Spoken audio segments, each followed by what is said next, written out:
جہاں تک Ertugrul Ghazi serial کا تعلق ہے،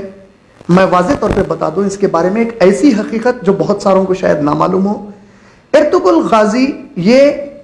والد تھے عثمان دا فرسٹ، جو پہلے عثمان نام کے خلیفہ گزرے ہیں عثمانی خلافت کے، ان کے بارے میں یعنی ارطغرل غازی کے بارے میں تاریخی اعتبار سے سوائے ایک حقیقت کے کہ وہ عثمانی خلافت جس کے نام سے قائم ہوئی ان کے والد تھے، اس کے علاوہ جتنی باقی باتیں ہیں یہ سب کی سب ان کے مرنے کے 100 سال کے بعد پہلی مرتبہ کچھ لوگوں نے ترکستان میں لکھنا شروع کیا، ٹرکی میں لکھنا شروع کیا، یعنی 100 سال تک ان کی اصل حقیقت سے کوئی بھی پوری طرح واقف نہیں تھا۔ لہٰذا 100 سال کے بعد جو باتیں لکھی گئیں اس میں بہت ساری تبدیلیاں آ سکتی ہیں۔ معاملہ قرآن اور حدیث کی طرح لکھنے والے تاریخ کبھی بھی نہیں لکھتے۔ جس طرح قرآن کی حفاظت ہوئی یا احادیث صحیحہ کی حفاظت ہوئی، راویوں کی، متن کی، اس طرح کسی اور کتاب کی دنیا میں آج تک حفاظت نہیں ہوئی ہے۔ لہٰذا جتنی بھی چیزیں اس میں بتائی جا رہی ہیں یہ چیلنج ہے، کوئی یقین سے نہیں کہہ سکتا کہ یہ تاریخی اعتبار سے بالکل ویسا ہی تھا۔ نوجوان بھائی اور نوجوان بہنیں جو اس پر بحث کرتے ہیں اس سے ہمارے دین کا جذبہ بڑھ رہا، یہ کر رہا، یہ آپ لوگ خود اپنے منہ سے اس بات کی گواہی دے رہے ہیں کہ ہم کو قرآن اور حدیث کے علاوہ دوسری چیزوں سے جذبہ آتا ہے، قرآن اور حدیث ہم پر اثر کرنے والے نہیں ہیں۔ یہ خود بہت ہی بڑے گناہ کا جملہ ہے، اس سے پرہیز کریے۔ اس کے اندر حرمت کی کئی چیزیں ہیں، موسیقی ہے یعنی میوزک ہے، اس میں بے گوشہ پردگی ہے، اس کے اندر بے حیائی کے بعد سینس ہیں، اور میں نے سنا ہے کہ کسی نے کہا کہ چھوٹے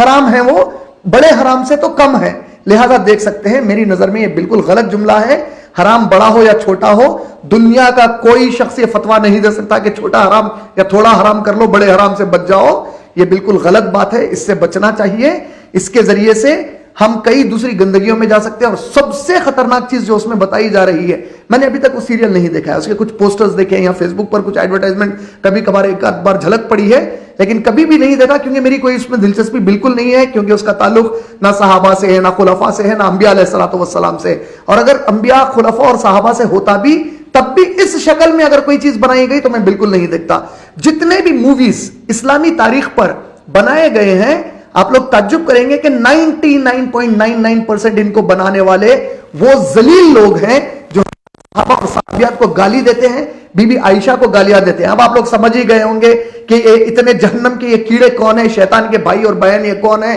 جو ہمارے صحابہ کو گالیاں دیتے ہیں۔ یہی لوگوں نے نبی صلی اللہ علیہ وسلم کی زندگی پر یا صحابہ پر یا کئی اور ایسے سیریز جو بنائے اس میں پورے یہی لوگ شامل ہیں۔ ابھی تک چیلنج کے ساتھ یہ کہا جا سکتا ہے کہ دنیا میں ایک بھی ایسا فل فلیجڈ ہسٹوریکل ڈاکیومنٹری یا سیریل نہیں ہے جسے حلال کہا جائے، اور میں نہیں سمجھتا کہ کوئی بھی سیریل بنا لیا جائے اس کو ہمارے علماء دین حلال کا کبھی فتویٰ ایشو کریں گے۔ لہٰذا بالکل مت دیکھیے، میری آپ لوگوں سے گزارش ہے، اس سے آپ کے ایمان میں کوئی اضافہ ہونے والا نہیں ہے۔ اگر آپ کے ایمان میں اضافہ ہونا ہی ہے تو اللہ کے نبی جس کتاب کو لائے اللہ کے پاس سے، قرآن، اور خود نبی کریم صلی اللہ علیہ وسلم کی سیرت، صرف اس کے ذریعے سے اور صحابہ کے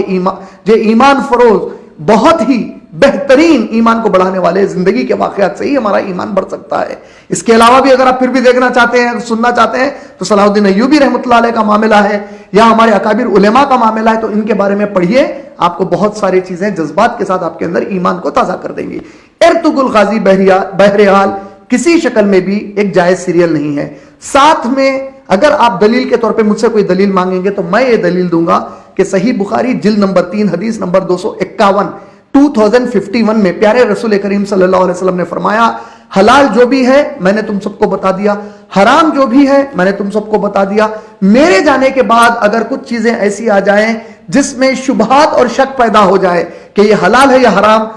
کریکٹ ہے یا انکریکٹ ہے، صحیح ہے یا غلط ہے، تو ایسے تمام چیزیں جو ایسا شبہ ڈال دیں ان سے دور ہو جاؤ، ان کے قریب مت جاؤ، کیونکہ ایک اور روایت میں آتا ہے کہ اگر تم ان سے قریب جاؤ گے تو آہستہ آہستہ ہوتے ہوئے تم حرام بھی کرنا شروع کر دو گے۔ اس حدیث کے ضمن میں چونکہ اس کے اوپر شک و شبہات ہیں، شک و شبہات کس کو ہے؟ علماء کو نہیں ہے۔ جتنے ہمارے سنی جماعت کے علماء متفق ہیں اس بات کے اوپر کہ وہ سیریل دیکھنا جائز نہیں ہے۔ شک و شبہات ہمارے جذباتی نوجوانوں کو ہے جس کو کوئی اور چیز سے کام دھندا نہیں ہے۔ رمضان نہیں رہے گا تو ان کی ساری زندگی فلم ایکٹرز، کرکٹرز، فٹ بال پلیئرز کے ساتھ گزر جائے گی، لہٰذا ان کو پرابلم ہے، لیکن اور کسی کو اس کے اوپر کوئی شک و شبہ بالکل نہیں ہے۔ علماء کو تو بالکل نہیں ہے ماشاءاللہ سے، تو آپ لوگ بالکل یہ سیریل مت دیکھیے۔